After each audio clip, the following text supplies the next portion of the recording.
Hello दोस्तों, क्योंकि साथ भी कभी टू आज के एपिसोड में आपने देखा कि एपिसोड की शुरुआत अजय के परिवार द्वारा परी से घर में फिर से फूट डालने की कोशिश करने पर सवाल जवाब करने से होती है। अजय की मां मिहिर के सामने परी को सबके सामने डांटती है, उस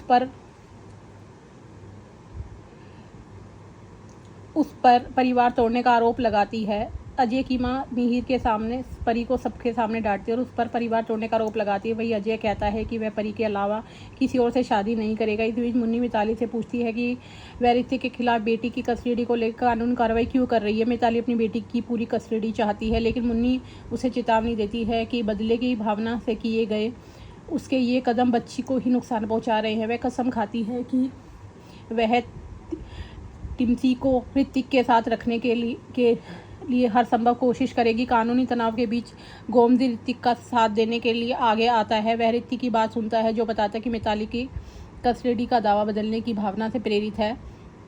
जब मुन्नी से पूछा जाता है क्या उन्होंने अदालत के बाहर समझौता करने की कोशिश की, तो वह बताती है कि उसने मिताली से बात की, लेकिन उसे एहसास हुआ कि मिताली में माता की सच्ची भावनाएं नहीं हैं। इसके बाद वीरानी परिवार इस मामले में कानूनी रूप से आगे बढ़ने का फैसला करता है। दूसरी ओर नंदिनी एक निजी जासूस को काम पर रखकर करण के बारे में जानकारी जुटाती है। इस बीच नोएना मिहिर से मिलने के लिए अस्पताल से भाग जाती है। जब नोएना दफ्तर जाती है तो उसे मिहिर के साथ बिताए पुराने पल याद आते हैं, लेकिन तनाव के कारण वह बेहोश हो जाती है और मिहिर उसे बचा लेता है। मिहिर उसे ताना मारता है और मिताली द्वारा टिम्सी के बारे में भेजे गए कानूनी नोटिस का जिक्र करता है। हालांकि नोएना जोर देकर कहती है कि उसे इसकी जानकारी नहीं थी।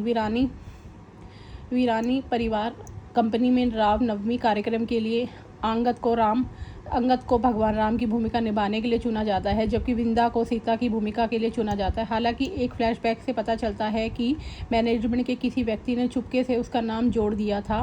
पहले तो विंदा हिचकिचाती है, लेकिन अंगद द्वारा भेदभाव का आरोप लगाने के बाद वह मान जाती है। हालांकि मजदूरों के नेता को इस साल के उत्सव में कुछ असामान्य लगता है।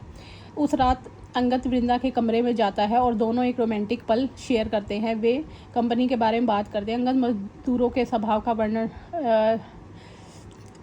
करता है और वृंदा कहती है कि पिछले 8 वर्षों में मैनेजमेंट के रिकॉर्ड में उसे कुछ भी डाउट नहीं मिला। हालांकि उसे सीईओ विक्रांत पर शक है।